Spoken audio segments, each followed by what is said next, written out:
Good evening, everyone, and welcome to another episode of our Star Wars Out in the Dark campaign. I am the Ravenous Archon. My name is Will, and I'll be your storyteller this evening. Last, we left off with our crew since it's been a good while.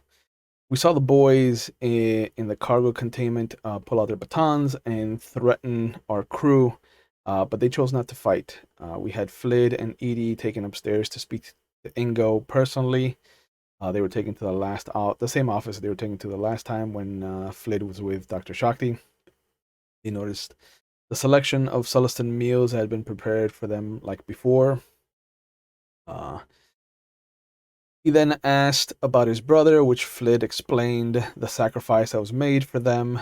Ingo asked them to leave the body with him, but they resisted that option, and then Ingo no longer asked to have the body left with him. Um, he also relayed that Dr. Shakti has still been missing in action, um, which made him kind of switch gears. He tried to give the crew a job to pit them against the Pike Syndicate, like before, but Flid refused the offer. Uh, Back on the ship, Jargo and Har saw some of the men carefully take Drox off of the ship. They saw that they were treating him with some reverence and heard one of them even recite a prayer as they took him off the ship. Excuse me.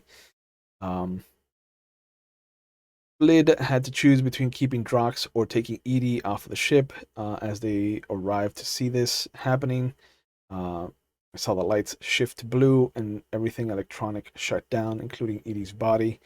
And they had the boys beat down Flid for trying to keep both Drox and Eedee. And they ended up taking Flid and Eedee back to their ship. Uh, and once on board, they were pushed out with the use of the tractor beam. Jargo ended up flying the ship behind one of the moons of Zelos II. Adeline and Aim put Flynn in the Bacta tank. Har saw that Pythia mentioned that this moment was a crossroad, and she revealed that there are moments that she has seen and moments that she can't see, and that this was one of those moments. Mentioned that the hardships are actually still to come. And they were told that Flid would have to be in the tank for at least a day or two, three at the most. Uh, they saw that the Empty Promise moved to orbit on the other side of the planet and that a couple of the shuttles flew out and into the planet itself. Edie mentioned having Jargo and Hard take Dome and Crow down to the planet to see if they could find Drox's wife. Jargo brought the ship down a bit rough, but they did land on the planet, and they saw that Doman removed all semblance of his Jedi background, even hiding his lightsaber with a secondary kind of holster. And then the exiled Jedi asked about having something of hers brought around to him so that he could use the Force. Excuse me. Uh, Jargo went looking into Flid's room, looked around for something that could help. They saw that there were a dozen or so items that Flid had collected over his travels, mostly stuff for his wife and his kids. But we established that most of their stuff, most of his stuff at least, was still on the Neverwhere. Uh, the group decided to check the streets of the city on just the memory that Domin Crow had of Drox's wife. They searched for a few hours but came up with nothing. Domin ended up heading up to a tavern to order himself a drink. Um, None of them even knew the name of the woman they were looking for. Uh, and coming back to the ship, they learned that on the way back to the ship, they learned that there was a ceremony to be held at the edge of the city. They took off for that, having cut their losses. They waited for Flint to pop out of the tank, and Har felt that Doman was pulling on the force here and there during the day. Adeline mentioned that Eedee to Eedee that Jargo had rifled through, or that she had rifled through Drox's belongings rather. Uh, and she held out a small holo recorder of the family, which they took to Doman after a moment of dealing with his drunken stupor. Finally got him to wake up, sober up, and use the recorder to find her. He reached out through the force and found himself lead as to where to find her. We left off with Flid pulling himself out of the Bacta tank, and them using Doman's senses to kind of lead them to Drox's wife. We pick up with the ship flying up into the atmosphere, seeing our two OGs for what might be the last time. You see that there are a handful of fighters, excuse me, some Z95 headhunters swooping around, and a squadron of them you see notices the Winchester, and they start to make their way towards you in attack formation. Um, Jargo just yells back from the cockpit, "I don't know what I'm doing. I don't trust myself to pilot against these guys. I need somebody. I need an adult."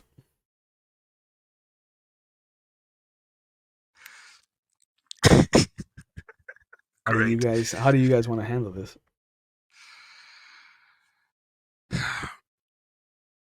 Oh shit. It's been a minute. Welcome back. Yeah, for real. So where am I? I'm You're in what has been turned into the med bay. excuse me. Yep. Um, your wife Aim is there with Adeline to help you get into some clothing. Uh, your boys are off in your room. Eedee's there. And we're under fire? Not yet. Or Not not yet. yet? But you do hear Jargo. Fighters! We're gonna need some guys on the gun. Let's open comms. Alright. I'll take I'm on my way to the I'm on my way. I'll take over. Alright, good. I'm better at guns anyway. Everybody else, take your positions. Do I open comms? Yes, Edie. Okay. Sorry. Patch out over to the fighters. Okay. Hello, this is Eedee 57, first mate of the Winchester. Yeah, you're How can I be of service? remember what ship you're on. You hear what sounds like garbled communication, and Okay. as you and Flid get into the cockpit and Jargo stands up and gets out of the seat, you see 3 or 4 red streaks just come down from a different angle and blow up 2 of the fighters, and they start to scramble. You see the silhouette as it's coming out of the sun and into an attack run on these fighters. It's the Neverwhere. And you hear a familiar voice come through the communication channel. I heard that you might need some backup, so I came to pay back some old debts. Hello. Yeah, I didn't miss that voice. Is that you? Go into my who does it? Who is it? That's our first captain, right? Correct. I don't remember his name. Yep. Captain? Orlin Vale is the name you're looking for. Yeah, Orland Vale. Yeah. Captain Vale. Yeah. He's still around. That guy can't die. Yeah. Man. Yep. Yeah.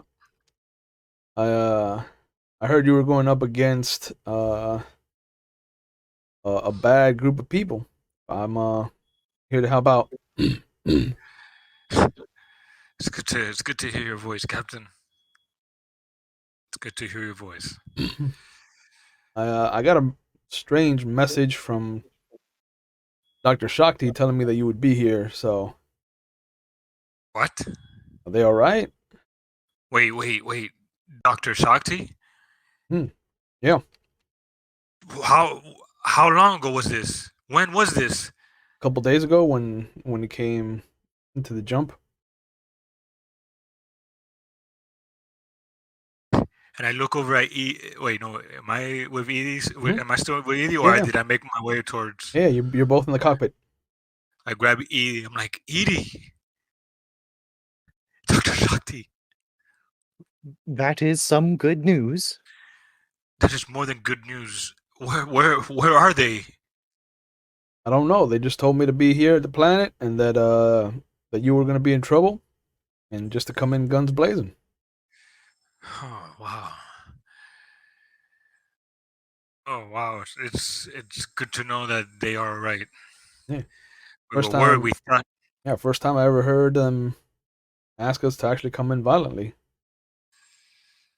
Um, I don't know who they were, but I'm glad you came, Captain. We got some more coming in. We'll cover your egress into the planet. All right. Thank you, everybody. Did we Positions. not did we not just leave the planet? Yeah. But remember, you also have a spaceship, so easier to leave a planet and come back in than to just fly through the atmosphere. I guess, yeah. Oh. Um, you come around as the Neverwhere protects you, and as you're about to land where you have traced this sensation to, you see that there's about a handful, maybe 4 or 5 shuttles with the markings of Ingo's people, and you see that they're all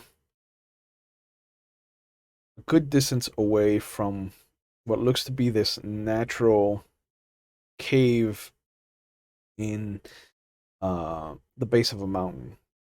And it looks like there's a bunch of hooded figures.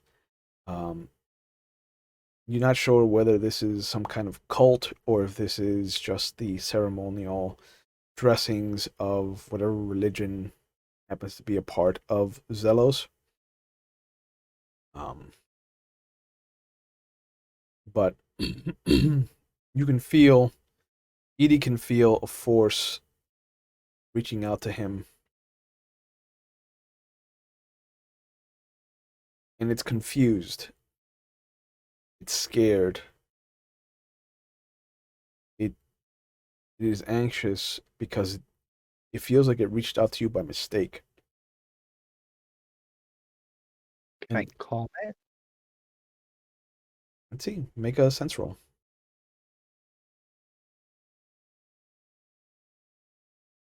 Hmm.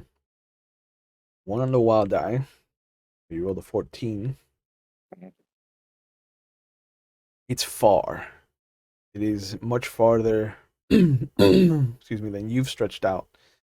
Um,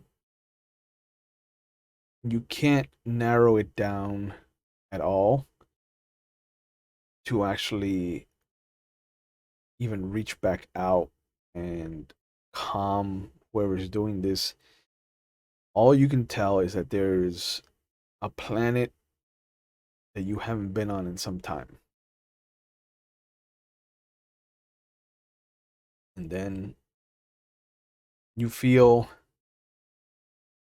a voice familiar to you, an image of outstretched hands, almost welcoming,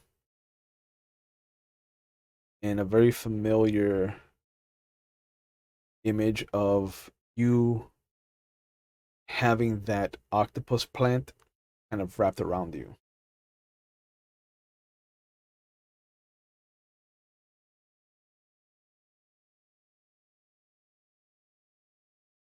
and then you get an image, almost as if it can sense your confusion.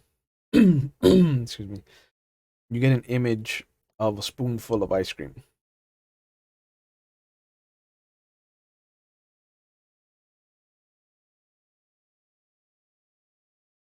And it's calling you towards the planet, towards the cave. I'm just gonna direct us towards it. If I could have Flid roll your space transports to land this puppy. Base transports. The mechanical. There we go.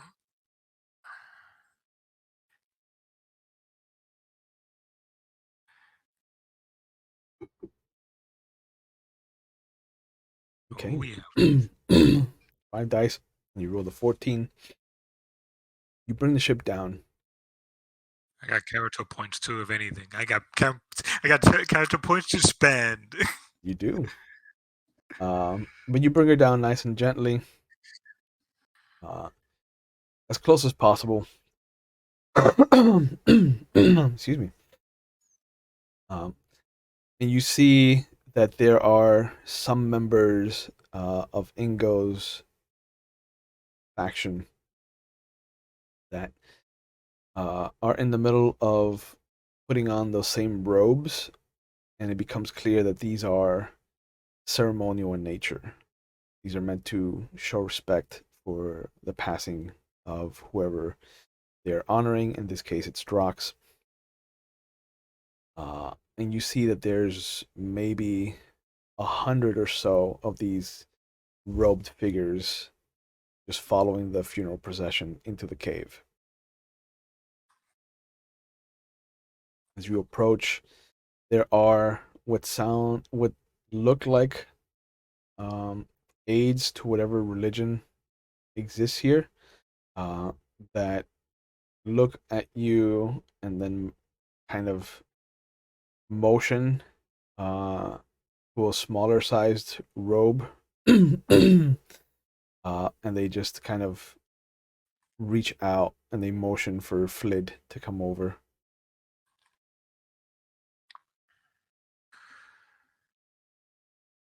I bow my head respectfully and I head in their direction. And they kind of give you one of their robes, um, and they look at you. Is your droid for translation purposes? I look at No, Eedee. Oh, No, there are no he's not. there are no droids I, allowed. I am a vehicle. You see them, the two that are there, look at each other for a moment, and a hand kind of comes between two of you from behind you, and you see just that kind of wave of the hand, and Eedee feels the force being pulled on, and you just hear a familiar voice. This droid will be fine with us. And you hear the one of the ladies who is handing the robe to Flid just kind of look over, nod. This droid will be fine with you, of course. Yeah, this droid is fine with us, and I look behind to see who. It's Aim. You see Aim and the two boys are with you. Beloved. I grab her hand. Yeah. And they give all of you, all of your the living people, robes. Can I also have a robe, please? They give you one. Hell yeah. Uh, there is some hesitation, but you do get one. Uh, you are family after all, Eedee. I better. As you start to descend into the cave, you can hear humming. There is respectful dirge that the Zelosians seem to all know. Excuse me. Um, that are offering to their fallen.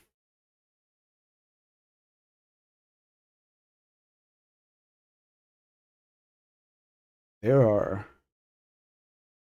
at least 100 people gathered in this massive cavern. The humming fills up the space, and as the glow rods seem to bounce off of the walls, the far wall where they have Drox's body on display has carved murals. There's chunks of rocks that are missing uh, from the extremities, but there's little, maybe finger sized or thumb sized gems that all seem to kind of sparkle as the light bounces off of them in strategic locations to mark out different constellations. And each cluster of crystals catches the light in a different color. Um, Having studied some astrogational maps as you were coming up and learning how to fly with Silas, you recognize some of the main um, constellations that kind of led to the hyperspace lanes that you have now. And there's a moment where excuse me, you see the humming stops and they call up members of the deceased family members who wish to speak. Uh, and you see Ingo step forward, remove his hood, and he starts to relay a story about them growing up.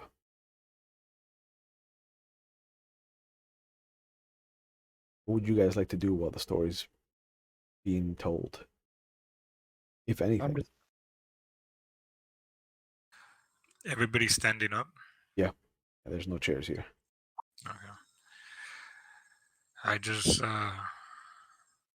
listen, and I started thinking and going over in my head the first time I met Drox and everything from then on with that everything I've been through with Drox, and most importantly how he sacrificed his life for my family. And I look at them and I grab Aim's hand, and with my other hand I grab one of my boys' hands, and just kind of bring him close to me, like. And I look down so nobody sees my tears. You notice that Zek, the youngest, is holding his brother's hand, who's holding your hand, but in his other hand, you notice that he's holding and absentmindedly kind of rubbing the crystal that you have found also long ago had with you on the Neverwhere. Same crystal that you thought you had left on the Neverwhere. Excuse me. And in this proximity, some of the glow rod light catches it, and you see it glimmer with a color similar color to one of the constellations on the wall. And it's a constellation that you don't recognize at first, because there is a crystal missing. One of the stars is not where it's supposed to be.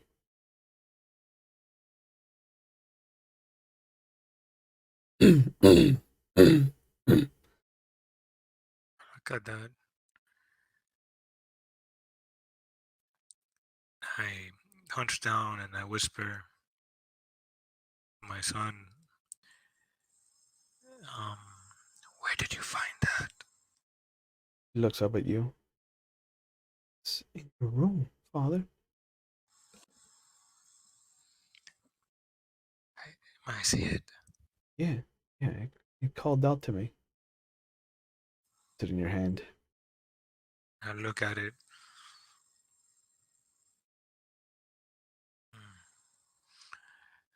And I start thinking about when I first got this from the first crew. Yeah. It, Session 0 for all those viewers at home. all the way back. Um, yeah, you start to retrace your steps, start to figure out where you got this from, and you know it wasn't here. You've never been to Zelos before, um, but you remember there was a salesman who was supposed to be peddling in old Star Jedi Star Sabers, as he called them. These were supposed to be the fuel that ran the ancient blades of the Jedi. Uh, and none of them really caught your eye except that they were all kind of cut, but not beautifully cut gems. And then this one, you remember when you first held it, it was warm to the touch. And it had emotions attached to it that washed against you that reminded you of AIM and the boys. It was one of the few times where something else reminded you of her and the boys. It was always something that you were doing that brought them to the forefront of your memories, and this is the first time that something else did that for you. And you start to remember all the times that you would sit in your room on the Neverwhere and just fiddle with it. Just kind of roll it in your hand, roll it from one hand to the other, and every time it reminded you of AIM and the boys. And now here, in your hand again, you hear the hum. Even though the Zelosians have stopped humming, the hum has now started for you in your head.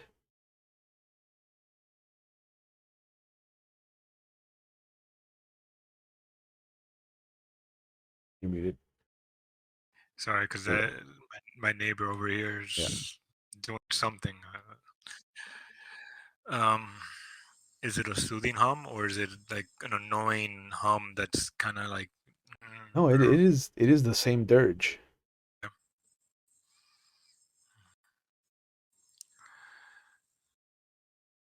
I bring it up to and bring it to Eedee's attention, and I tell him to, because I know how Eedee can be probably, Yeah. and I bring it up to him.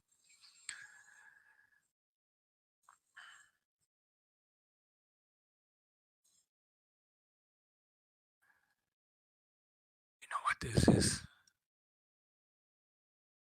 No.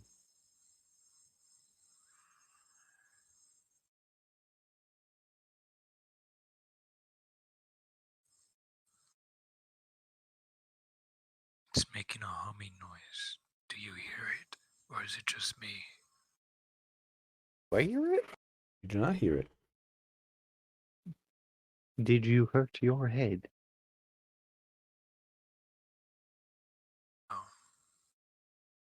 recently. Not in the past few hours, no. Okay. I found this. I came across this long ago, way before you even came into my life, before the Neverwhere.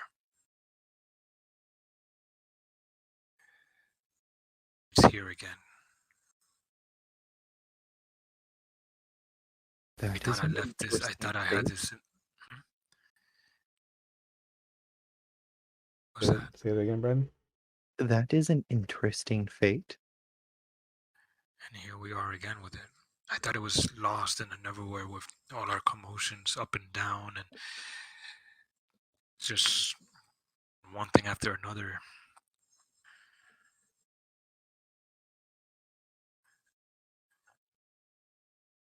Reminded me of my family. Here they are. Yeah. All because of. And I look up at Drox's body. Lying there. Ceremonial slab. Peaceful. What happened? It's because of Drox.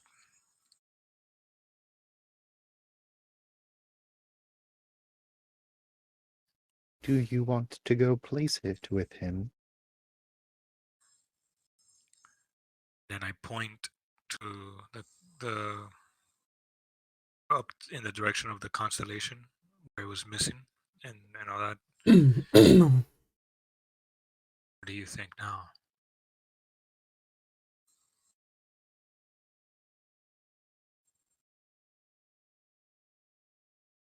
Can I use astrogation on Figure he must know that something missing. constellation just because I have an older Yeah. star map to my Cool. knowledge? Yeah, let's see what you remember. I got a 14. The Night of 14s. Damn. Yo, for real, that's what, 3 14s in a row? 3 14s in a row. Excuse me. You look at the wall of constellations. Character points. Hold on. We can. No, you're fine. You're fine. I never said it was a bad thing. Oh, okay. You look at the wall of constellations, and when he holds it up, kind of almost in line with where it should be, like you end up kind of shifting yourself over so that you can see it where it belongs, and it reminds you that that constellation on the wall is definitely missing that star point. Do I know the constellation? It's the Scorpion constellation, and zooming in with your ocular uh, enhancements, because you are a droid, uh, you can see that there is a slot on the wall where something crystalline, like it's like that shape that he is holding, could fit.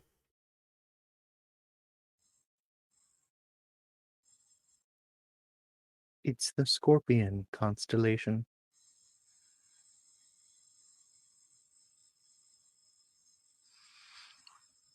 What would I be able to know with the missing piece, what system is that?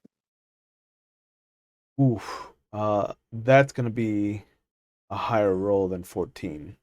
Okay. If you want to try again, you can. Yeah. No fucking way. Again. That's Oh, wild. stop. Are you serious? Nope. Another one? I'm gonna do character points. Do it. Oh, that's But another. that's Yeah. Well, what Okay, this is weird. 14, 14, 14, yeah. 14 again. And they're all different numbers. Like it's not the same number rolled every time. Are you happy with 17? I mean, yeah. Oh, you used two of them, so yeah, you gotta keep your 17. Yeah.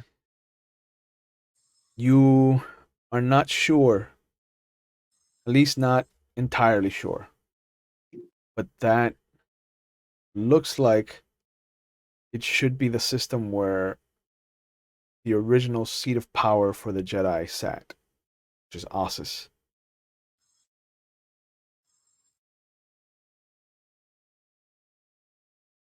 At one end of the tail is Hythan. The middle of the where the tail connects to the body is Ossus, and then the head of the scorpion is Coruscant. Scorpion is known for to house the three locations where the Jedi originate or come to power.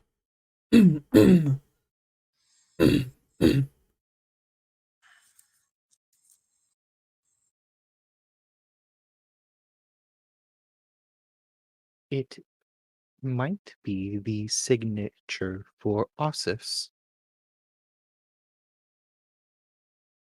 I don't think I've ever heard of Ossus.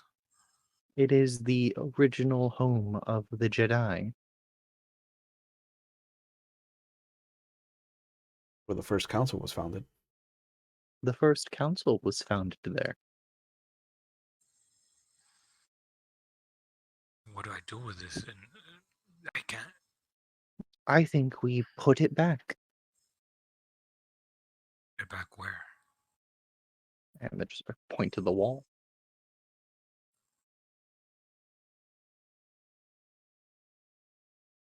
Use the force, Flid.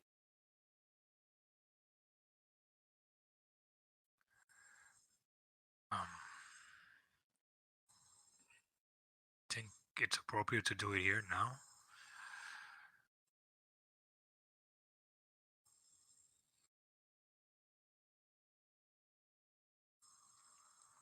It's up to you.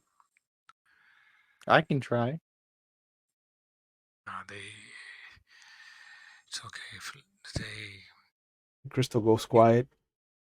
feel different about you for some reason. And the gathered masses start to hum again.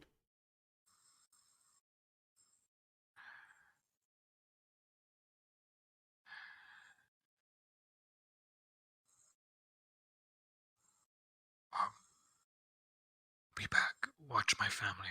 I'm gonna talk to Ingo and see how I can go about this. Did he not just rough you up?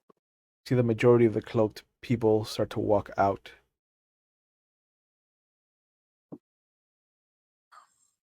Okay. I think we'll just wait for everybody to leave then.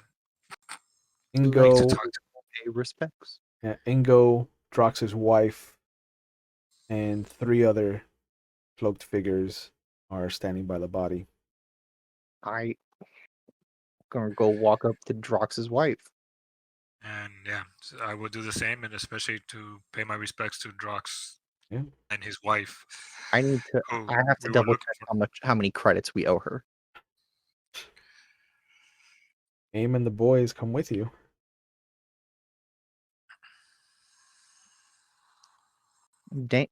Man, Dana, how many credits are we giving you? Yo, Dana's rich, right? Dana's rich, and We did a drug deal, got 30,000 credits. we might want to leave that part out.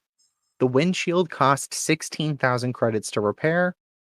Were we gonna give her the rest? Oh, man, let me check my notes. Hold on. I don't have how many credits we were gonna give her. You were gonna be Right here. generous. 1,400. Dana Shakti. Oh, all right. I thought you were gonna be more generous than that. Well, that's what he decided. It was 30K. 1,600 to fix the windshield, and then 1,400 to Dana. 14,000 to Dana.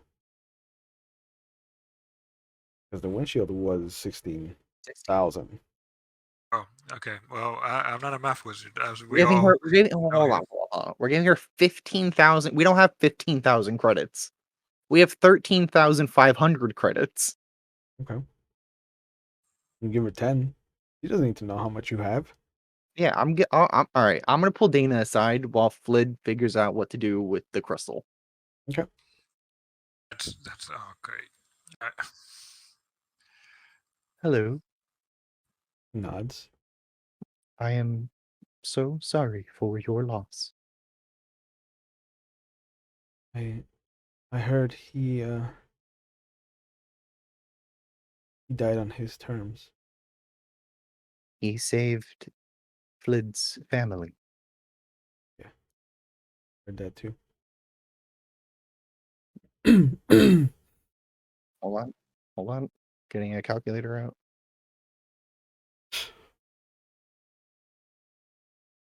This is why you give people even numbers if you're gonna give people money. I hand her a credit stick with 5,000 credits on it. Okay. She looks down at it. What is this? What is this for? It was Drox's final pay, and we I am not good at lying. Why would you lie to me? There is 8,000 credits on that stick. Nope. There's five. Hold on, rewind. I'm looking at the number that's on my screen, not the one that's on my phone. There's 5,000 credits on that stick. Okay. Why would you want to give this to me though? Because the shock teas have been very important to me and Flid. And that is to assist with your well-being and Akila's.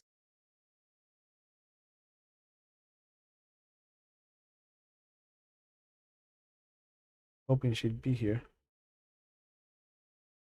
She is in the Force.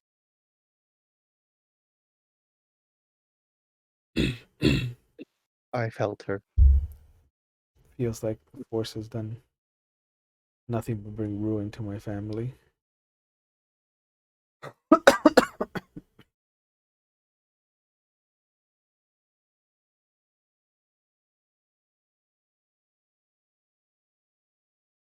I cannot fully understand your pain.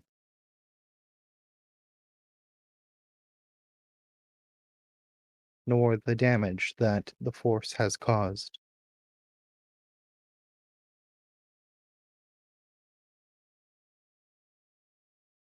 But I do understand what it is like to watch those around you heal from their pain. And I can see in you the strength to heal far greater than others. Ingo steps over to the two of you. Time to go.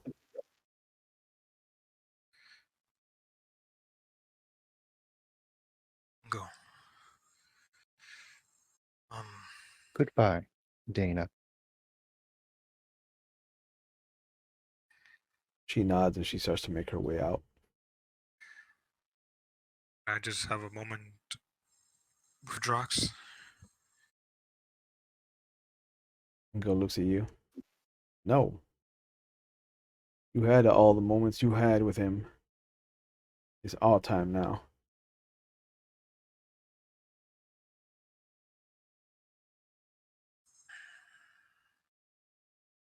You see a robed figure come over. I apologize, but it is time for everyone to leave. I understand. Um, Prepare the dead for their transition. what's, what's the transition? Excuse my ignorance. I'm sorry.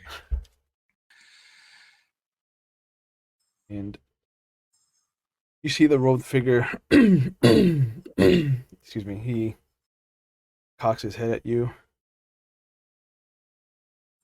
And after a moment, he just kind of spits on the ground in front of him. Like, well, I didn't expect that from you. And The moment he draws the cloak back, you see a familiar blaster pistol, and he shoots one of the cloaked figures that was with Ingo. And as he pulls the hood No, back, you see no. Silas. What? What? What? What? Silas Winchester, better known as Jairus Randul. And every other name in the book there is. But you You're notice alive. I'm just like, that he's thrown the cloak back and he's just wearing the traditional garb that he's always had, except the long cloak, the long coat. Uh, but he has a blaster pistol that he's using in one hand, and the other draws a lightsaber and ignites it. oh All gosh. right. Oh my Look gosh. who's cool.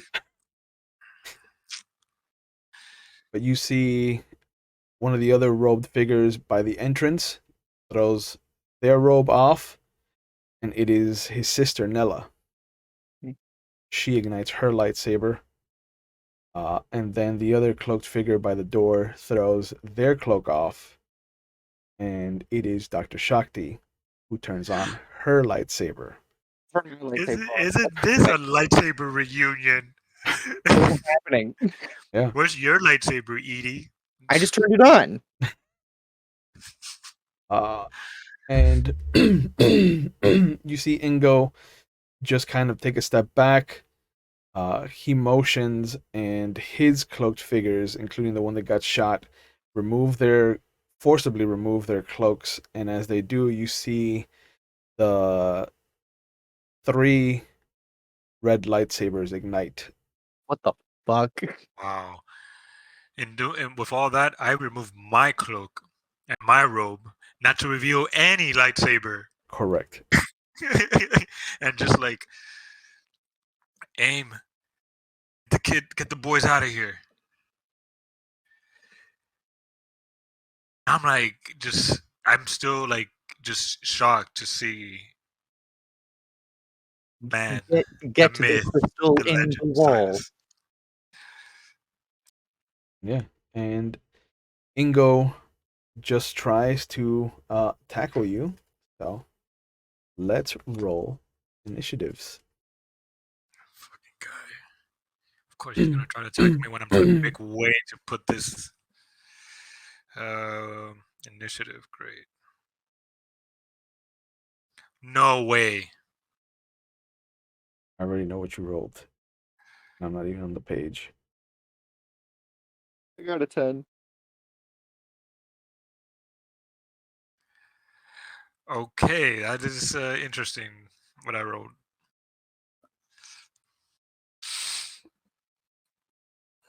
14.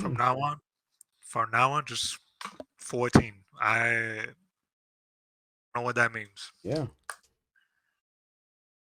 Gotta get it tattooed. Uh, mm,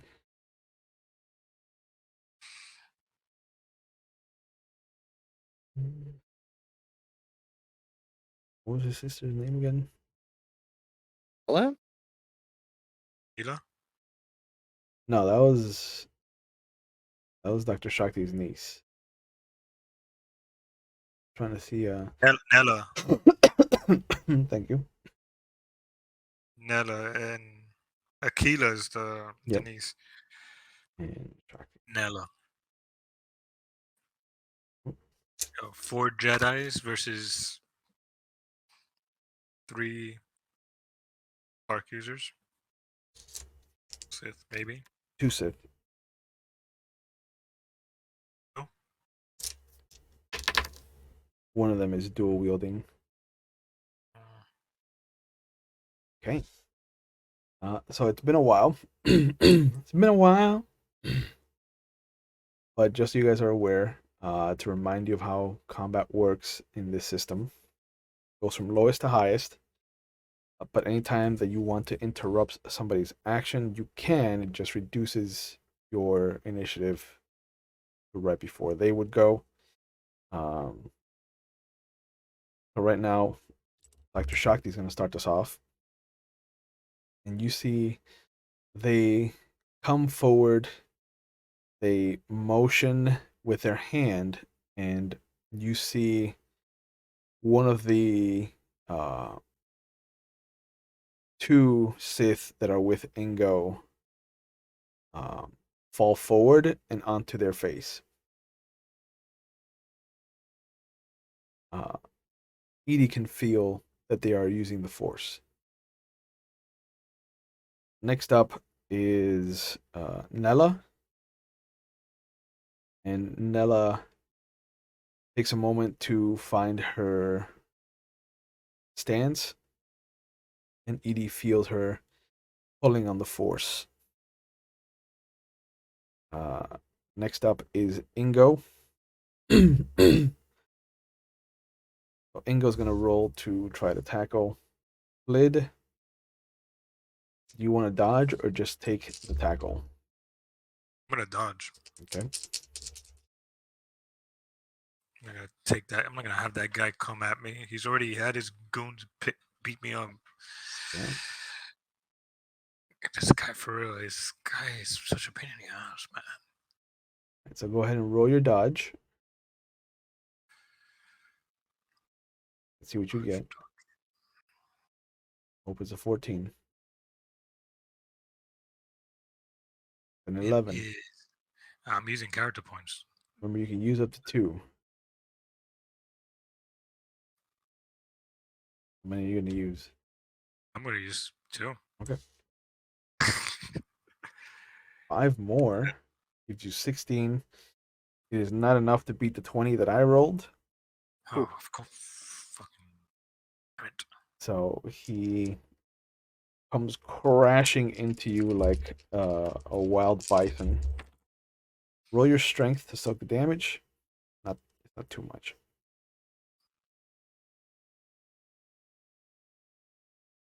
Should be fine. 10. Are you happy with 10? No. Let me use up character points. You can use up to 5 on a soak roll. Oh yeah. Yeah. All right, then we're gonna do that then. All At 5. 30, Okay. so 37 brings me down to 35. So now I'm at 30 character points. 30 character Uh, points? uh, so I roll 30. You're going to roll 5, all 5? Yeah. Okay. I'll put you at 32. No, because I used 2 with the last one, so it's Oh. at 30 now. Yeah. So 13 plus 10, 13 23. more, 23. Yeah. Celestin abs of steel. Yeah. He Ingo. comes trucking into you. And just the momentum alone is enough to kind of knock you back, but he doesn't knock you down. You're uh, dazed by the action.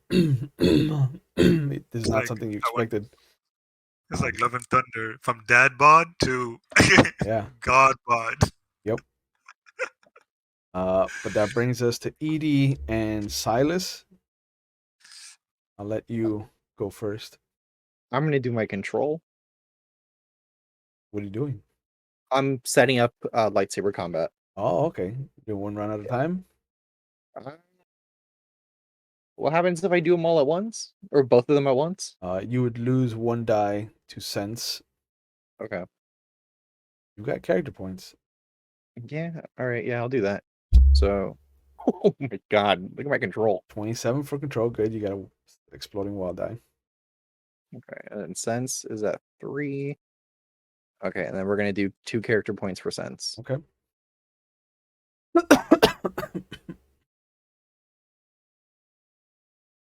Oh, shit. 13 more. Gives you a total of 20. 27 on control, 20 on sense is enough to ignite your lightsaber combat ability. So you start to get flashes of where attacks are coming from before they even come at you. You see Silas step forward. The lightsaber, it looks to be held defensively. It doesn't look like he uses it to actually attack.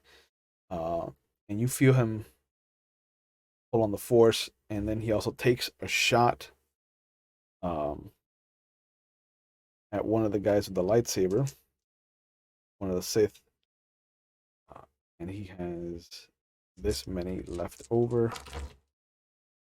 So yeah, he's gonna hit 32. What he had left over. Uh, the gentleman with the lightsaber is going to deflect it, or try to deflect it, rather. I don't know what happens until it happens.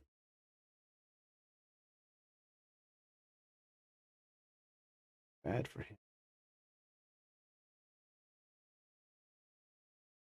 Yeah. He does not get to control where the blaster is deflected to, but he does deflect the blaster. You can sense that these are not your typical gangland members. These are not part of whatever syndicate Ingo belongs to. Um, these are much stronger members than just your run of the mill Void Star um, gangsters. Mhm. And you notice that they don't have anything to denote their allegiance to the Void Star whatsoever. But it brings us to Lid. Um, so this guy's on top of me now. He is connected to you, like he's swung his arms around your midsection. It looks like he's about to let go to reassess his situation.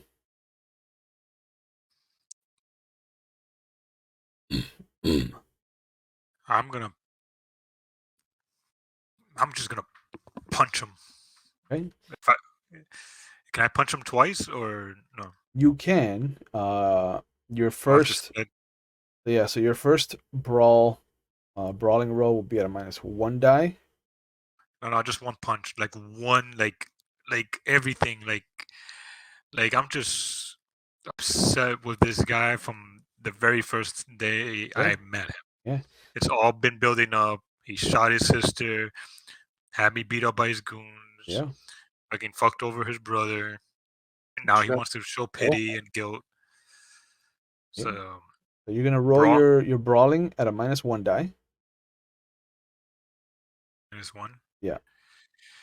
Uh, do I have to do anything here or just So yeah, you're gonna reduce it by 1, and then roll, and then bring it back up by 1. Uh, okay? So bring it down to 2. yep. Roll the 2, bring it back up to 3. Okay, Are you happy with 4. 4? No, no, no. 2 character points, Okay. please. Going all out. All right. Going all out.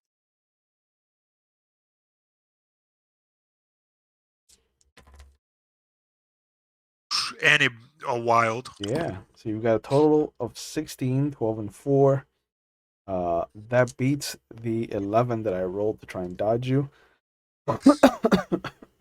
Take that, Ingo. Roll your strength for damage.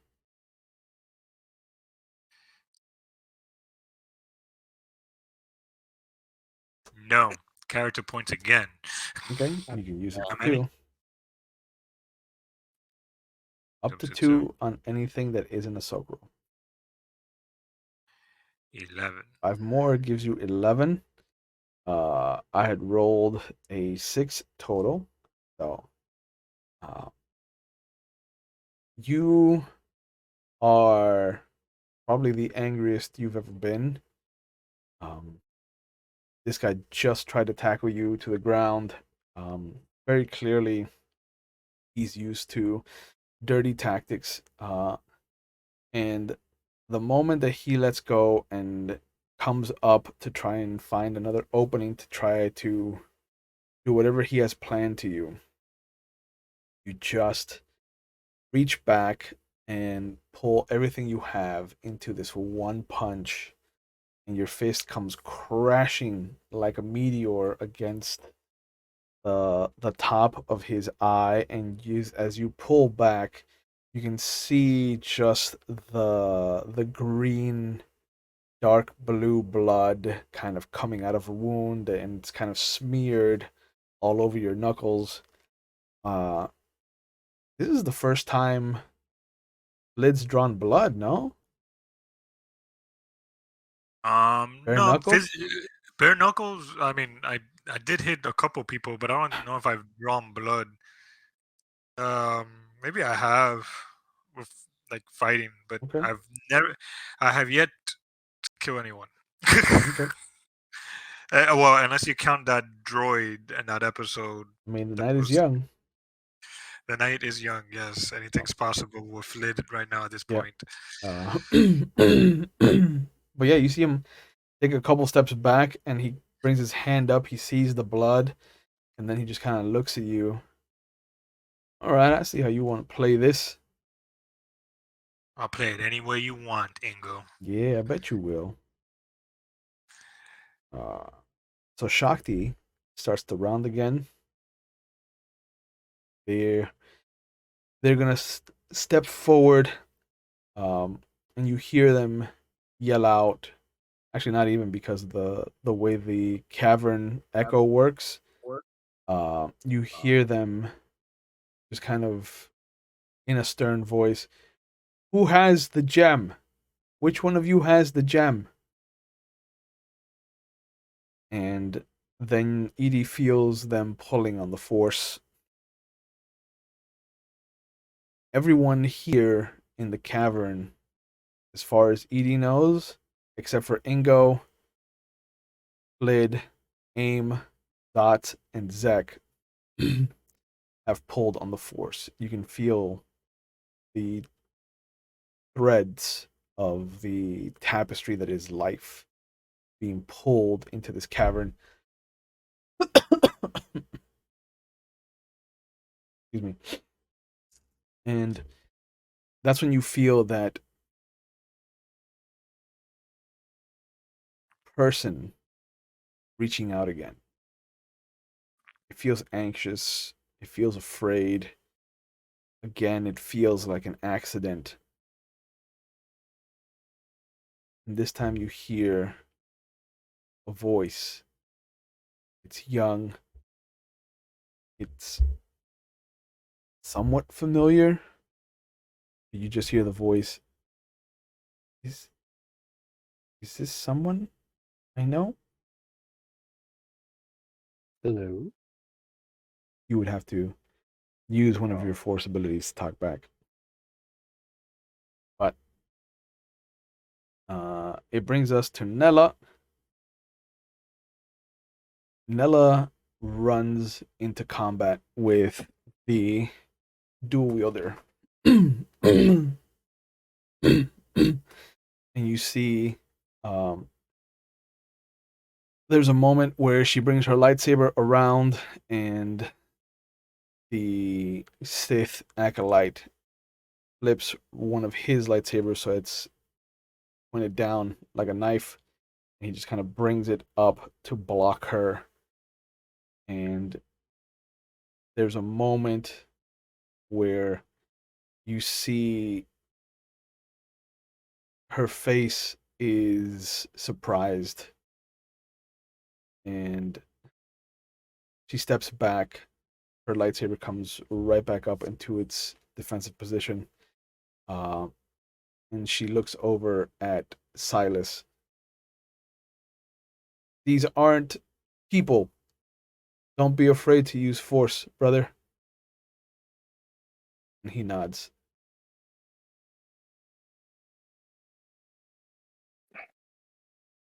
Okay, Uh, I have an Ingo's idea. turn.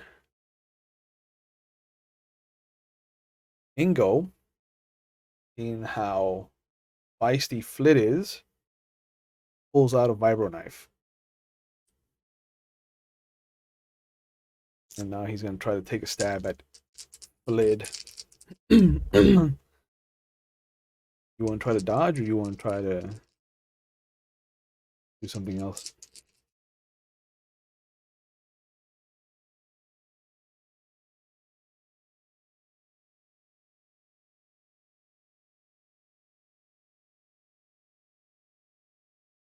You're muted if you said anything. I would, yeah, I noticed that. I was like, wait, I didn't hear nobody reply back. So I'm gonna dodge. Okay. Roll your dodge.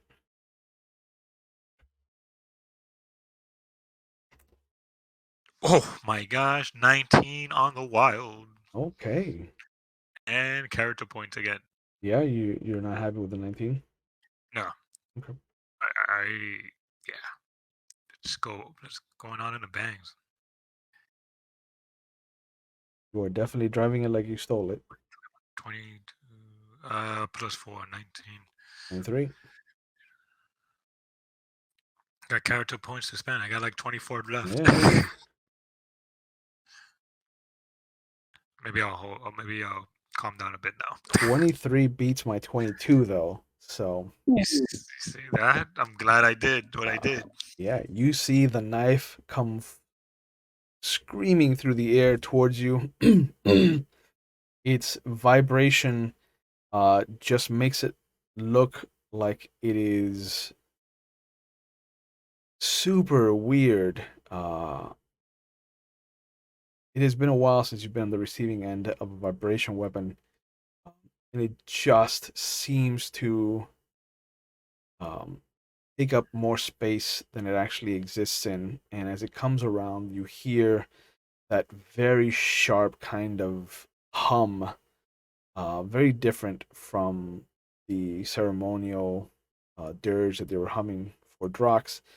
And you see just the top part of your shirt just get cut, and there's this thin line where the knife would have carved into your flesh.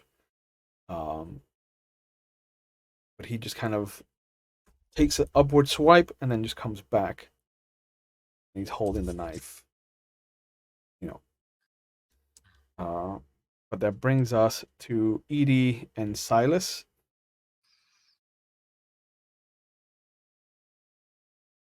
They're not human. Use force.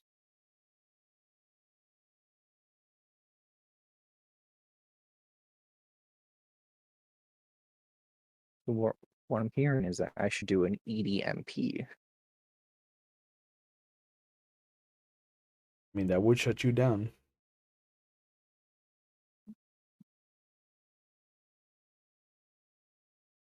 How many are there? 3? There are two. One is dual 2. wielding, and one is just holding a regular lightsaber. I'm gonna rush the one that's holding the regular one then and then attack. Okay. You get to add your sense to your lightsaber skill. You're just doing one attack. Um,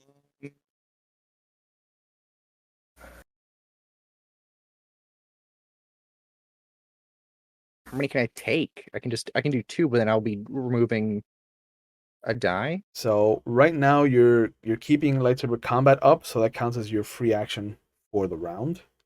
Ooh. So any actions you Yeah. take beyond that are going to start to subtract from your attack roll. Okay. So So you gotta declare how many you want to take before anything else, because that I think I'm gonna do 2 starts your attacks. okay. You're gonna subtract 2 from your skill for the first attack, and then subtract 1 more for the second attack. Okay. And it starts at 10, so So you're gonna go down to 8 for your first attack, and then 7 for your second attack.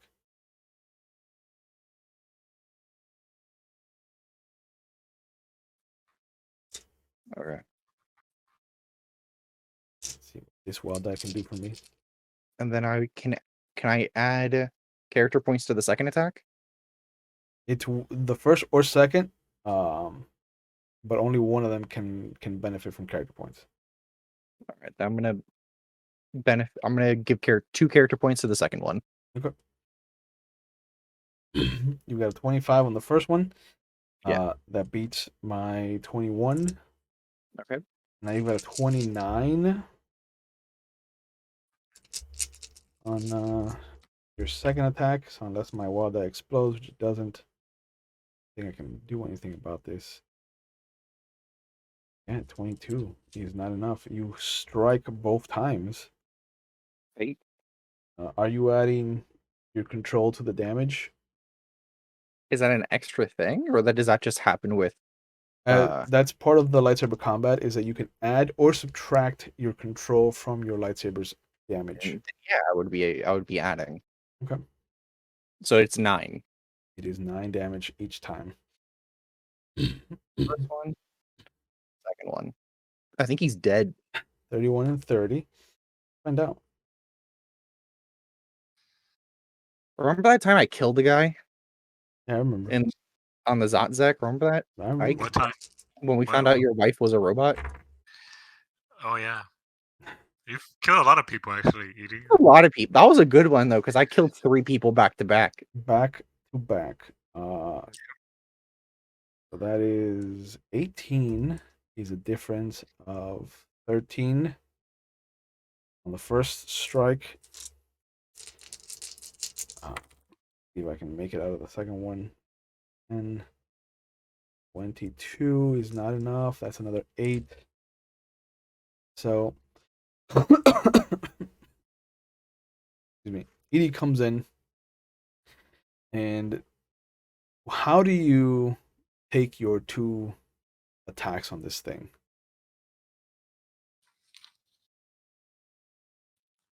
I very close to how I took down P3 with just the straight run towards and then diagonal up and then diagonal down. Okay. And then just like not looking back. There is a very similar moment that evokes the original Jedi from times of yore, and this is definitely not a traditional Soresu combat maneuver. This is much more in line with some of the other lightsaber stances. But you see you can feel the first one connect, and then the second one also connects as you step forward. And there's a moment where there's just nothing in front of you except the sudden flash of this thing's shadow and your shadow across the floor in front of you, and some of Nella's shadow. From Flid's perspective, you see these 2 gashes in the back of this thing have caused it to just shoot out what would be a Kurosawa style of font of blood, but instead of blood, it's just a font of sparks. And this training droid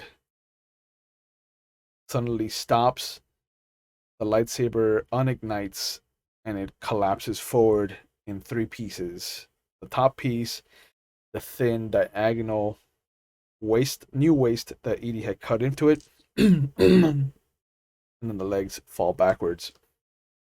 There's a loud crash as this thing is no more. Silas, you see, trains his gun over towards Flid, and he fires. And in a moment, Wait. Fires at Flid? yeah, At me? at you. And you see the moment that you look at him and your head cocks, wondering what he's doing, he takes that moment to fire where your head was, taking advantage of your head cock, and the blaster bolt flies past you. Okay, I was like, that's more silent. You I was hear like, it. You hear it hit against one of the crystals behind you, and Eedee sees the ricochet come back under Flid's arm and hit hit Ingo's hand holding the knife, and the knife goes flying. Hot. Silas. Hot. Yo, that's. And you see, he looks at you. Is I hope like, you're watching, Jeff. I hope you're watching. never let them know what you're thinking of. Always catch him off guard. And you see him turn his attention back to the dual wielder. That's what happens when you become a Tipo paladin. 14. Yeah, it brings us to Flid. Sorry, what? I can't. There's no way I can. Jam the crystal in Ingo's throat. My God. End this. Oh, dark. So we can finish Reims in 45 minutes. I'm gonna go. That's right. Reigns is still out there. Yeah. I'm gonna go. He should be distracted with everything that's going on, Oh, and yeah. especially he got shot in his hand. I'm just gonna clock him again. Boom. All right. Roll your brawl. This time you do get full hit dice, your full dice pool, because you weren't surprised or damaged from last round. Cool. Oh, character points it is. It's the theme of the day, huh? I've been saving for 2 years. I've been saving for this moment. Moment. 13 wild plus Yeah. 8. 21 total. That beats my 10. You clock him. You clock him again. Roll your strength for damage. And 8 again. Wow, 14s and now 8s. You happy with the 8? I'm gonna the character point. This one. You can use it too, remember. 11. 3 and 8 is 11. You only use the 1? Yeah, I'll use another one. Go big or go home, bro. Another 3. So that's 8, 3 and 3. That's 14 total. That's a difference of 9 to my 5.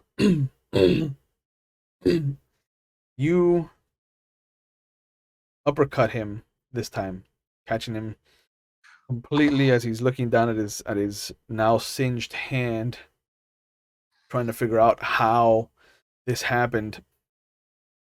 You catch him completely off guard.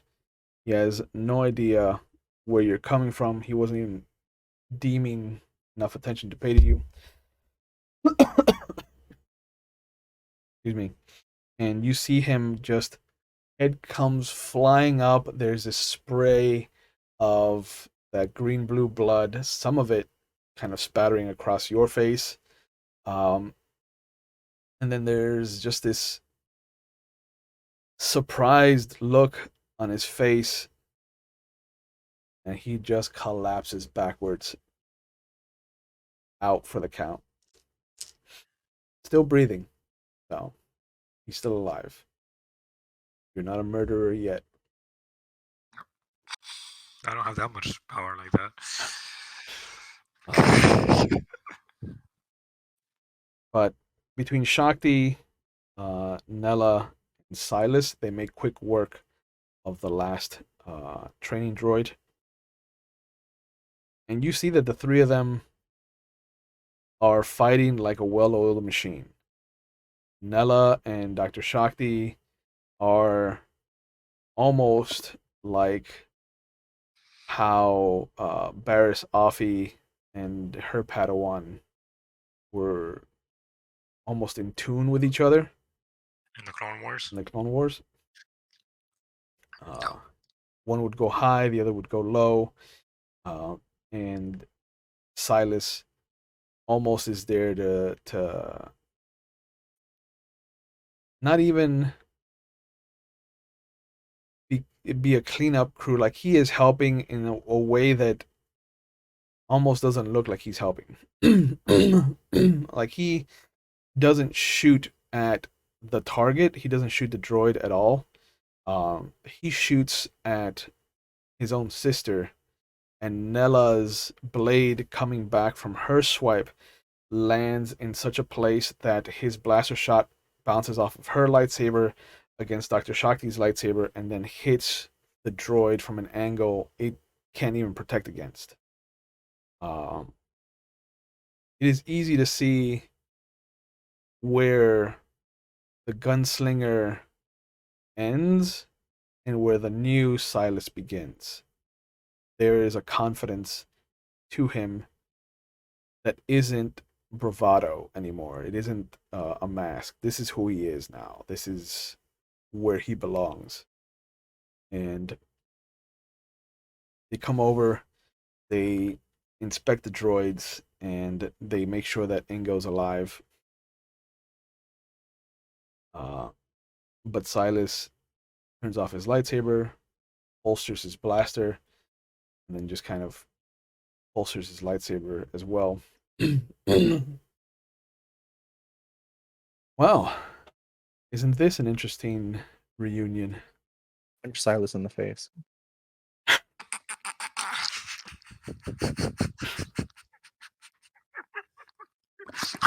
Yo, stop. He stands there and takes it. I mourned you. Appreciate it. Welcome Now we're back. even. Is it really you? Of course it's you.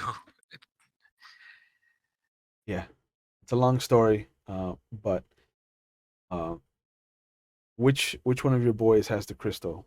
I don't know them by name. Flid. Yeah, you actually do know the name because none of my boys do. Did my boys in AIM leave No, the they're there. cave? Oh. I bring it up. Oh, that's new. All right, let's have you put it in. I've had it this whole time, and it's interesting that it's full circle right now with all of you here and my family here. What do you mean you've had it the whole time? I've had it even before I joined the Neverwhere. Silas. Of course you did. I've had this even before you and I met. And he looks over at his sister and Dr. Shakti, and you see them holding hands, and they come over, and you see Nella kind of looks at him. Right, so now I know that I have to make sure that he finds it when he finds it. Noted.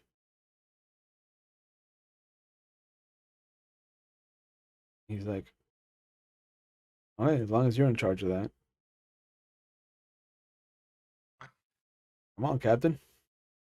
Let's find you a way home.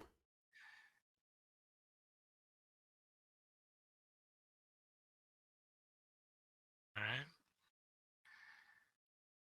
And then I'm like, as I turn around, I'm like, wait, Silas. And I grab the blaster pistol. This belongs to you. He pulls out his blaster pistol, and you see it's the same one. What? Like, What? As that's yours. I'll What get it is from you when you're done with it. I'm here scratching my big old noggin because Mhm. Celestin, Affine. Yeah. It's like, look at Eedee, I look at Dr. Shakti, I look at Silas, I look at Nella, I how look at much my has boys. Silas aged? Huh? Yeah, yeah. How much He's have they aged? they're Silas Shakti and Nella have aged about 5 or 6 years. Silas is older. Silas looks like at least a good 10, 12 years have taken over him. These are not our people, Flid. What do you mean? Eedee, I mean, look, it's Dr. Shakti. It's good to see you, Dr. Shakti. I shoot out a hologram of Silas with the last time I saw him. Yeah. Like there is a significant gap in appearance. It's been a while. And it will be a while till we see each other again.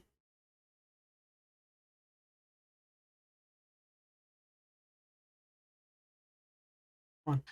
You Jedis and your Pick up Flid. force magic. This isn't even Jedi stuff. Lid. Captain. And he smiles. Oh, let's What'd you name the ship, by the way?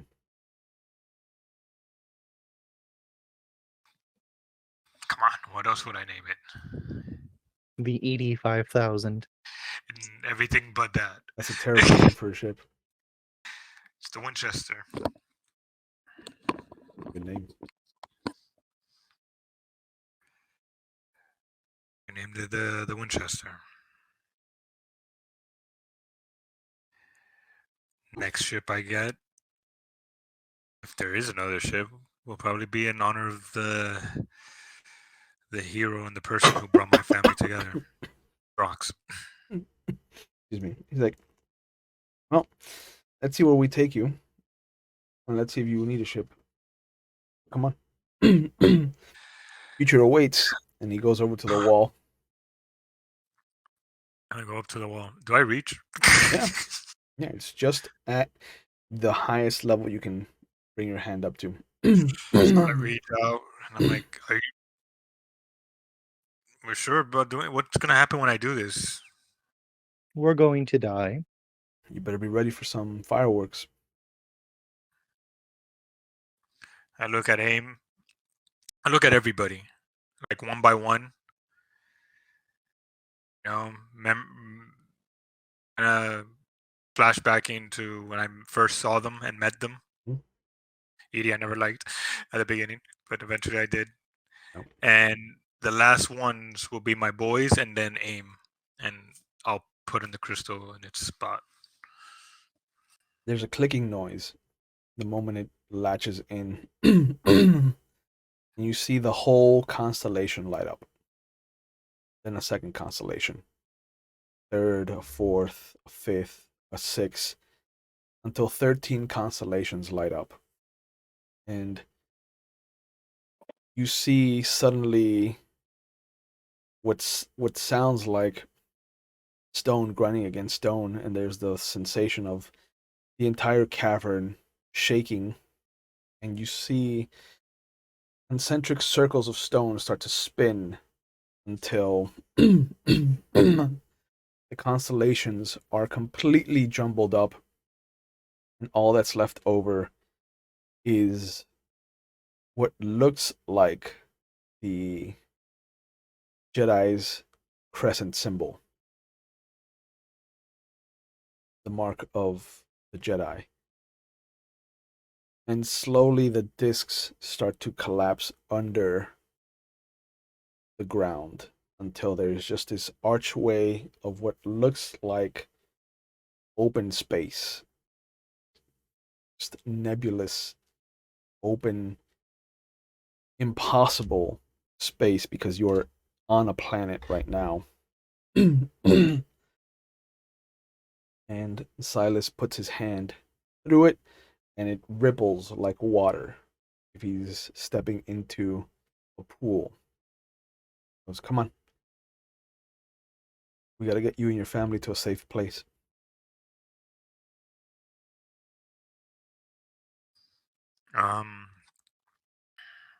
What about everybody else? Oh, yeah, they can come. I mean, Oh, okay. yeah, Nella and Dr. Shakti I've been used to this. We use these a lot. Okay. So then And again, I grab.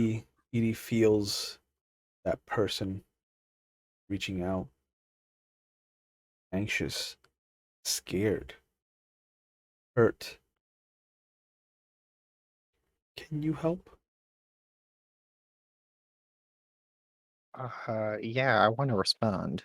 Yep. What's that going to be? That would be projective telepathy. Do you have that? Yes, control and sense. Which Ooh, look at you. technically, maybe? So it's not telepathy in that you are speaking. You can send images and emotions. Yeah. So let's have you roll your control and your sense.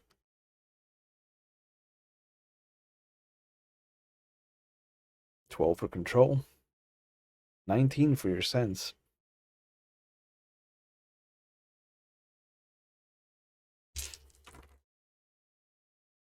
Terrible. Only 16. So you feel like something is fighting you. You can feel a second presence. Um, and though you push through, the second presence isn't actively fighting you, it is commanding the initiator to fight you off, resist. And as you connect to their mind, you start to remember from its point of view your original body as it is meeting you on Bespin. The angle is low, like a child, and it looks up to the hand that's holding his, and you see the Honorable Clayton Val Shiges look down at him with a smile. Then his attention turns back to you and the crew of the Neverwhere, and you can see a much younger, much lighter looking Flid. You can see Silas as you knew him. You can see Dr. Shakti. You can see Gardef among them.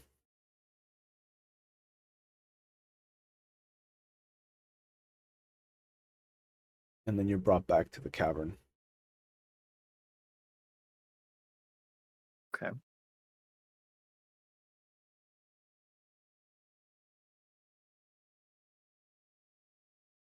Can I send an image back, or was I just able to receive? You can send an image or sensation back in emotion. I just want to send a hug. Yeah. A warm hug. There is The sweet little Sheev. a sensation of acceptance of it, of him accepting this hug. And then you feel coldness.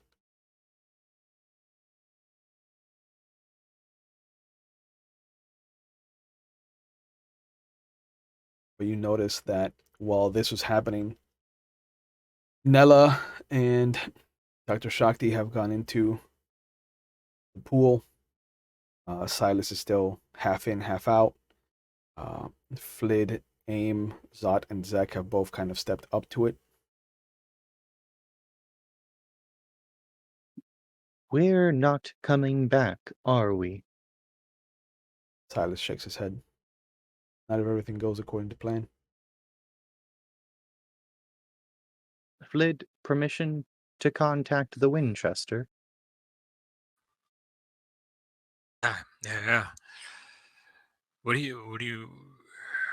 Well, someone needs to be in charge. Not, this is it, hon. Status. Not coming back. No, we can't afford to keep you here. I think I found a good spot for you. Always looking outside us. Don't say that just yet. You're right, Eedee. We, as the captain of the Winchester, I'll let them know. And I'm sure you will want some words with your Padawan. Not really. I am not fit to be a master. I open comms for Flid. Yep. So who's left of our crew? All right, we got Har, we got Jargo, we have Barnaby, and we have Pythea, and Aim, and Adeline. And Doman Crow. Oh, he stayed? Yeah. Oh, I have him written left on Zelos II. Okay. Yeah. He stayed with the ship. Okay. Winchester crew. This is your captain.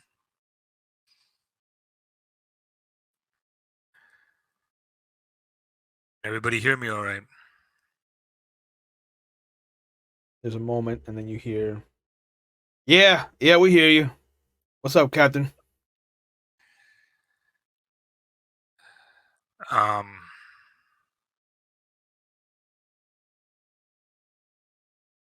something has come up. And it's for the better. I can't say any more just for the safety. Endangerment, I do not want to put anybody in.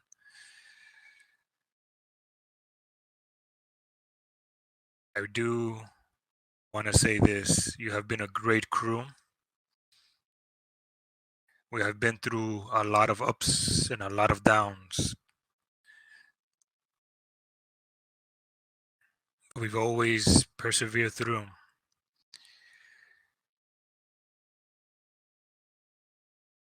Please take care of the Winchester, for it's not just a ship, and it's not just the name of a ship. There's a lot of meaning behind the ship and its name. It's home.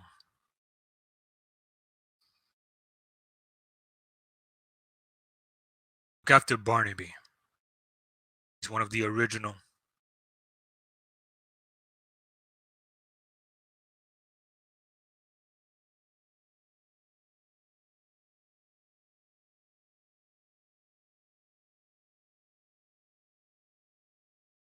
Norman Crow. You will do the honors and lead and make sure this gets done as captain.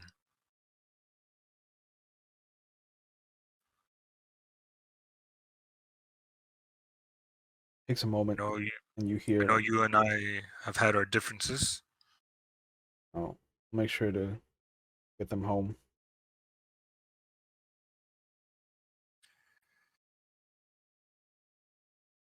Winchester crew, should I say Winchester family, been an honor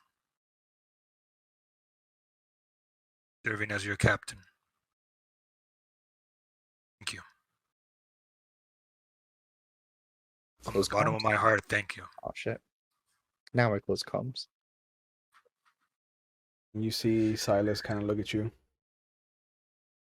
"Yeah, I made the right choice making you captain."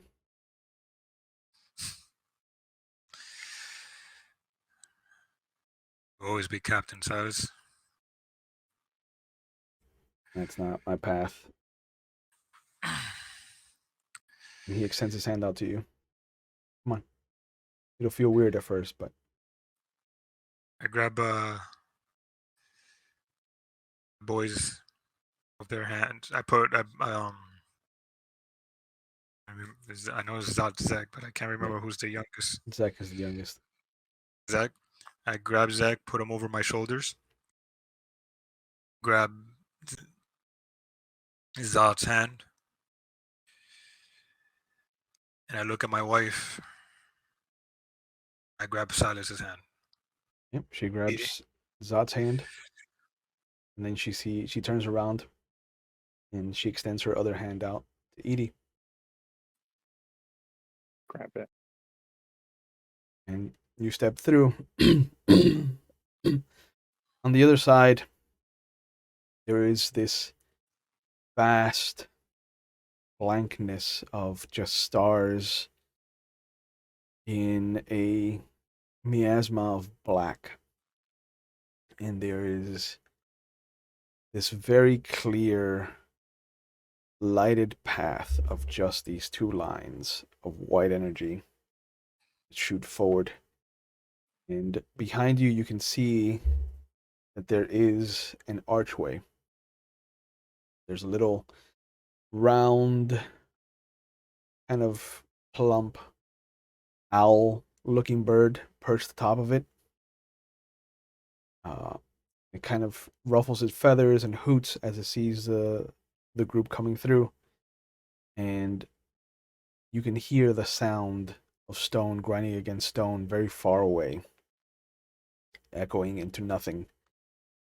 And the portal way closes.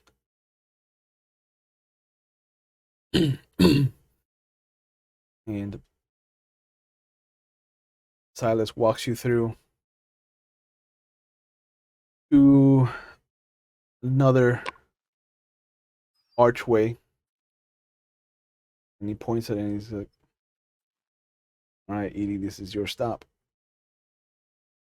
Oh? What?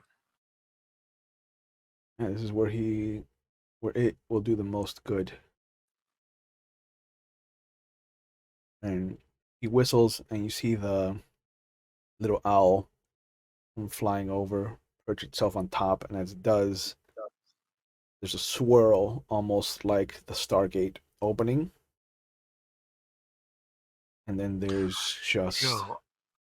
this very clear steel cargo bay on the other side. Just realize this. Where we're at. Mhm. Rebels, right? Yep. I don't want to spoil anything for anybody, but Yep. um,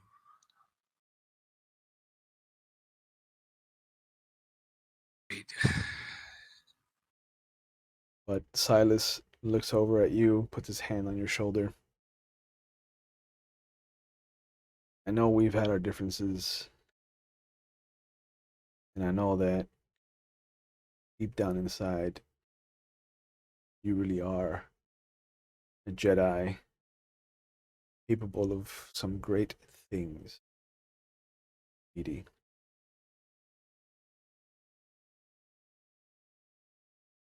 They're gonna need your help. Jedi are fractured. There's almost none of them left. They could use someone with a breath of knowledge like you have.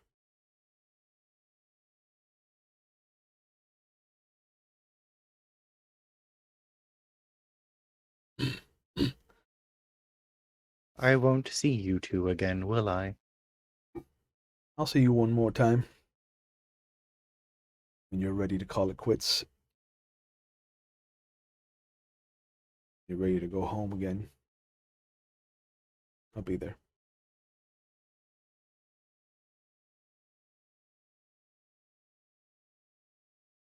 I crack open what is now in this body a porthole. And I just extend myself out to Flid. You see the shard? And I can't say anything, and my eyes get all watery, and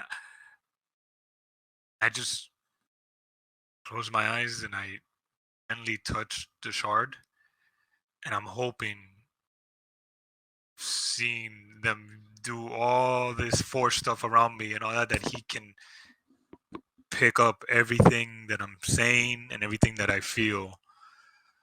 Oh, I don't want him to go. He's family. I want what's best. In this space, even without force powers, even without knowing how to call on the Force, Flid still manages to get home to Eedee everything that he wants, everything that he hopes, every emotion that he feels for you is evident to Eedee.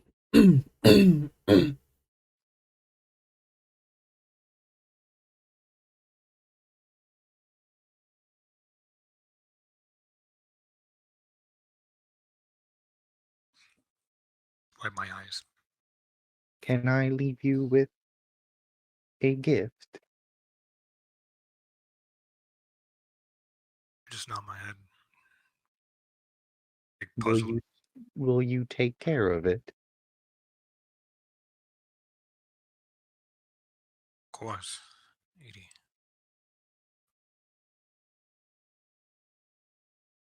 I break off one of the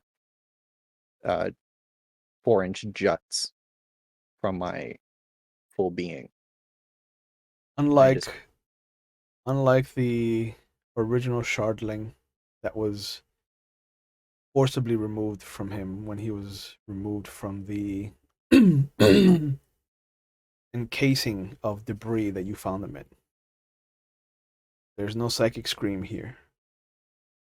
There's no force to him pulling this piece off of him. It is almost like a tooth that's been ready to go, just kind of being pulled out.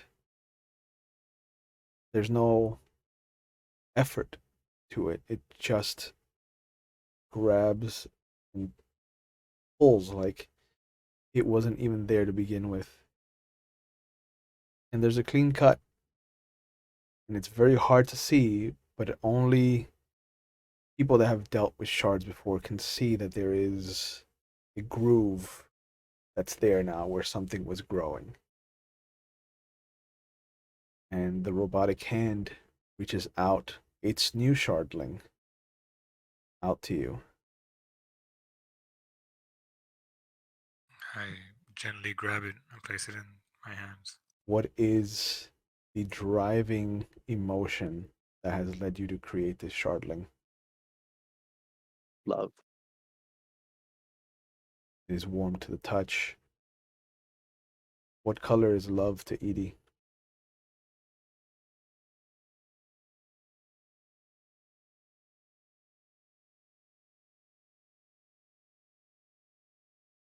It's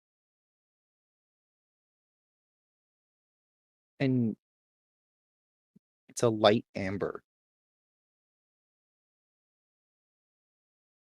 Candlelight. It glows in your hand for a moment. Like a heartbeat.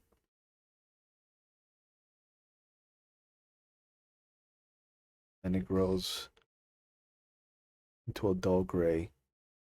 It rests for its growth. Give it a better name than ED57.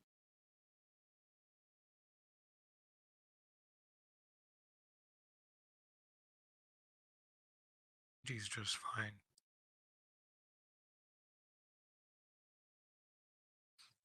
Nothing wrong with ED57.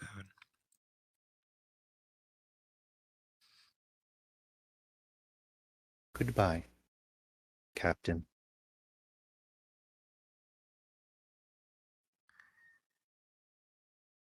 Goodbye, friend.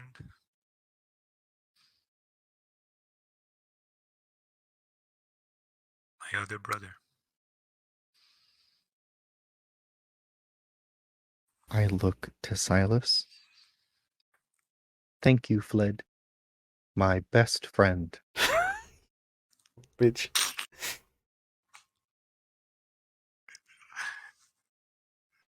He nods. Give him hell, kid. So long. I walk through. Walk through. Excuse me. Silas takes the grilled family to a different portal. He stops, and there's a moment where he just kind of looks at the four of you that are gathered there. This is it. Won't have to worry about anyone coming after her, for them.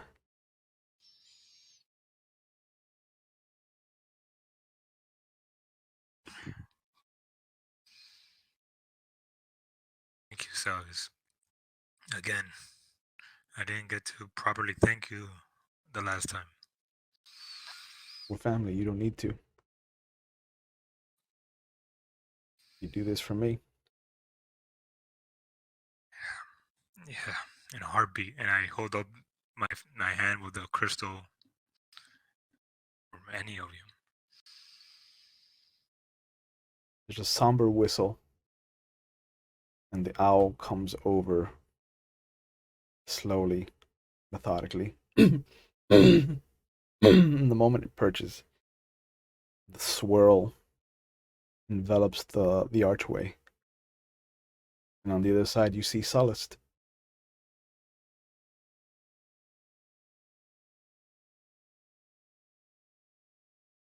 It's home. It's home, boys. And my love. A little different, but I think you'll make yourself right at home.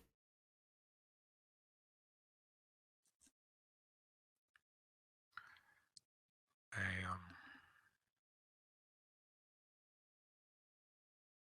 start walking. He pulls out his hand to stop you. He lets Aim and the boys go through, and he just stops and he's just like, "Hey, this time, make sure that the restaurant stays in the family, right?" I just hug him. And he hugs you back.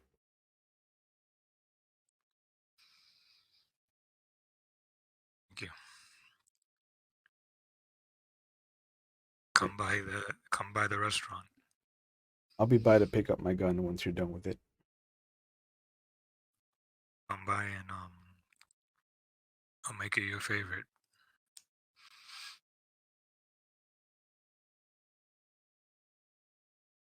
Curry gumbo.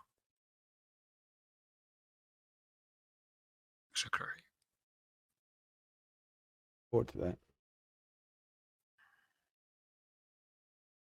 Be good.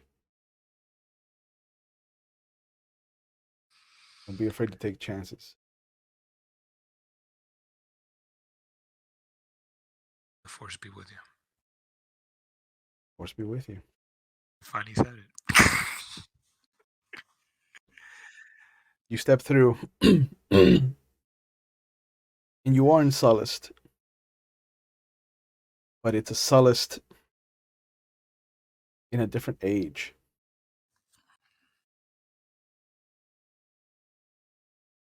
You make your way to the city, and you notice that excuse me, where your home is, that area is still under construction. The restaurant doesn't even exist. The business plot of land is still being zoned out.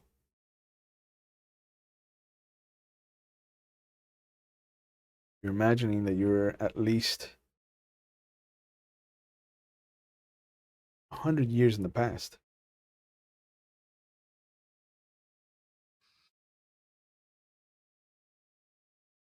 Just about the time that the grilled name appears in Celestin history.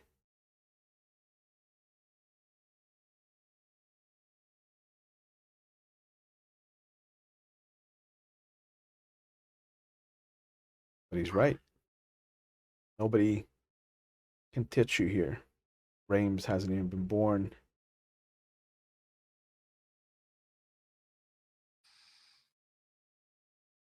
Safe. Family's safe. You have a clean slate in your pocket.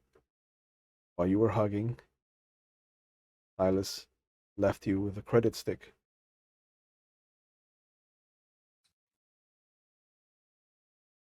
I just Barely so enough to buy a house and start a business.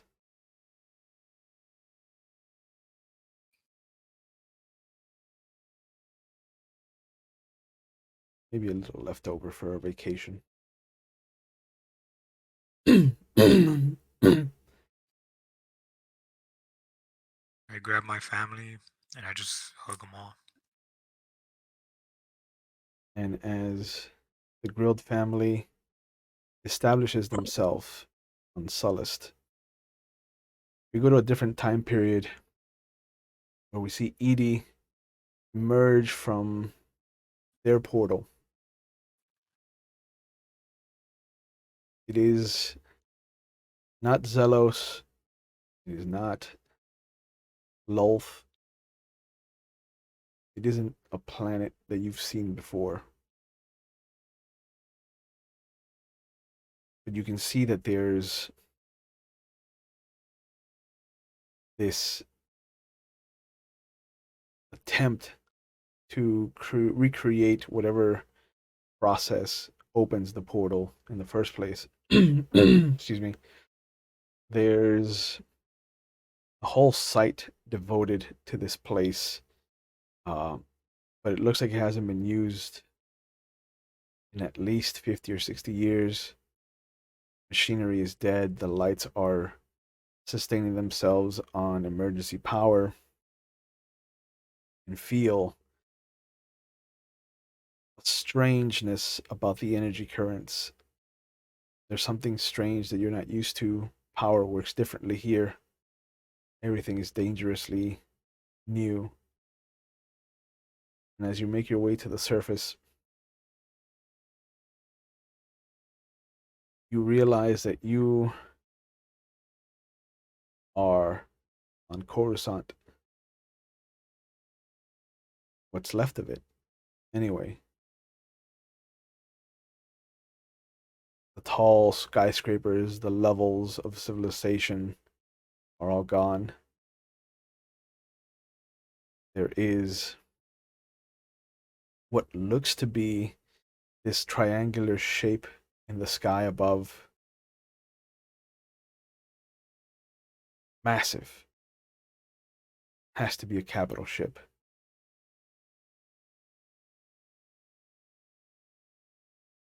And you can see what looks to be a couple of youths, maybe three of them, ranging from what looks to be 15 to 18, near humans. And they're walking towards you like they've been expecting you, but also like they're being driven by something. And when they see you, they come over and they immediately drop to their knees, and you see them, between the three of them, they hold out the remnants of a holocron.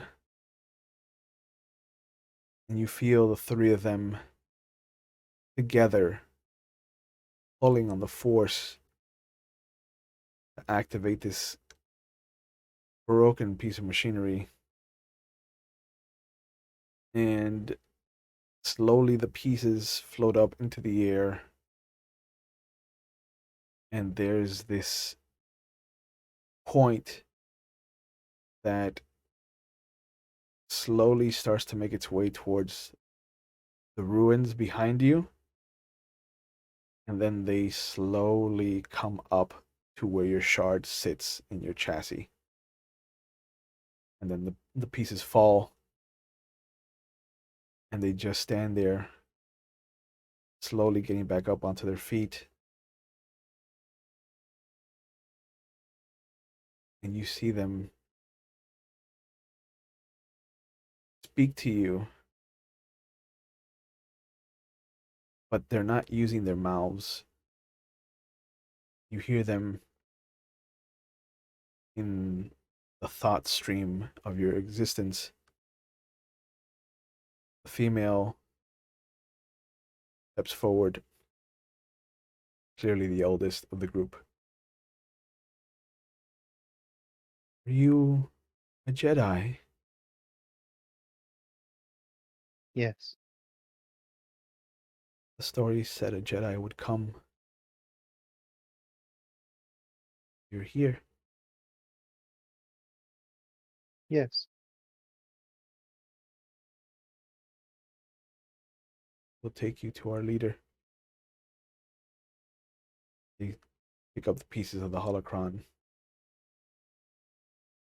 You can see what looks to be a lightsaber handle on her belt. The other two don't have anything resembling a weapon. And she takes you to what would have been the bowels of the Jedi Temple. Far beneath the pristine skylines. And you see a mock council room where the crescent shape of chairs have been set aside, all of them in different states of uh, ruin. And there is one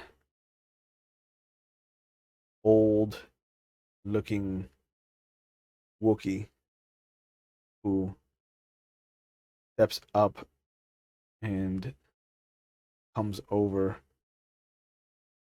And as he roars, you see them nodding. And the translation part of your droid brain kicks in immediately as it starts to address you. I am the last of my kind. I trying to teach these children the way. It is good that you have come. The others will be excited.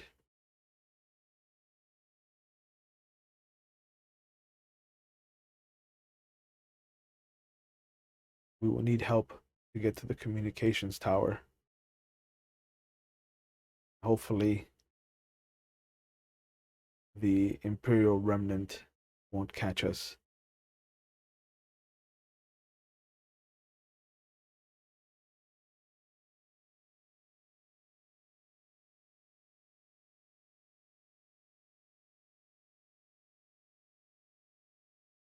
Let it be done. You go through the streets, and you see that every so often you'll feel them pull on the force. You can only imagine that they're talking to each other in whatever telepathy they've created for themselves. But they lead you to a communication tower, and the whole way there, you see what looks to be this propaganda for something that is named, it's labeled the Empire. There is a cylindrical symbol that looks almost like a cog, uh, with a starburst in the center. Uh, and one of the posters just has what you remember. Let's have you make a roll to see if you remember what species this is. Let's have you make a alien species roll. And reopen Roll20. I can roll it for you if you want. I know I can do it. Okay. Feel like you're in control? Yeah. Allow it. Roll a 14. For alien species? Alien species. 14.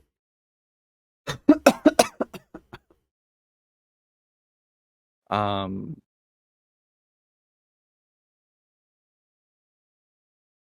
I'll add my force point to it. Fine. You recognize the race when you met them were transitioning out of what would be the human equivalent of the Renaissance into the industrial age. Okay. But this, at least on the poster, looks to be dressed in what looks to be a bastardization of the Republic's naval uniform. It is dark blue, almost purple. There's gold trimming, and there is just this red outline of that same cylindrical symbol with the cog and the starburst on its chest. And it says at the bottom, everything we do for the Empire. Everything the Empire does, it does for Jaridia. Jaridia does everything he can to keep the Empire strong. Be strong. Follow Jaridia. And they take you to the communication tower where they initiate a link to the rest of the Jedi of this time period. And with Flid safe in the past, Eedee stuck somewhere in the future, this is where our story comes to an end. So I'd like to thank the both of you, as always, for being a part of this game. I hope that you have come to a acceptable conclusion in your stories. Um, Yeah, this is it. 42 episodes of growth and roller coaster rides. So thank you guys, and thank you to the audience for being a part of this. As always, please take care of yourselves, take care of each other. Uh, if you are a friend or family member of a happy-go-lucky or strong personality, please check in on them, because it's rough out there, and it is okay to not be okay. And as far as that goes, if you feel like you need help, there are phone numbers going up on our Twitch chat. If you're watching live, they'll be in the description box. If you're watching on YouTube, that you can get the help that you feel that you need. If you're not in the United States, there's a link going up so that you can find the resources you need in the area that you're living in. Please understand that it is okay to not be okay. Mental health should not be a stigma topic, or a taboo subject matter. Mental health is part of our general health and vice versa. And speaking of which, please get yourself vaccinated. Monkeypox is a thing. Those are two words that I never thought I would be putting together in a sentence. So take care of yourselves. Polio is on the rise for some fucking reason. So please be smart. Take care of yourselves. Help us take care of each other. Um, if anything, you can find us on Monday for our Vampire the Masquerade game for our Anarch chapter. You can find us on Tuesday for our Werewolf the Wild West. Next Friday, you can catch Eedee. Actually, no, you won't be here for next Friday's Dungeons and Dragons game. And otherwise, you can catch me at McStabber Studios during October and November for Tuesday Night Mage, as our Mage campaign is coming to an end as well, and that's going to be a rough ending. I have some things planned that I don't think anybody has done when it comes to Mage and the World of Darkness. So I look forward to seeing the twists and turns in that campaign. But please, as always, be safe, take care of yourselves, take care of each other, reach out to those you love because you never know uh, just how things will change from one day to the other. So please let people know how you feel about them. Let them know that you love them. I love these two faces. They've been a fantastic, fantastic cast, and I am sorry to see this show end. But I look forward to what he's going to take up our alternating Fridays moving forward. So as always, have a good night, guys, and we will see you when we see you.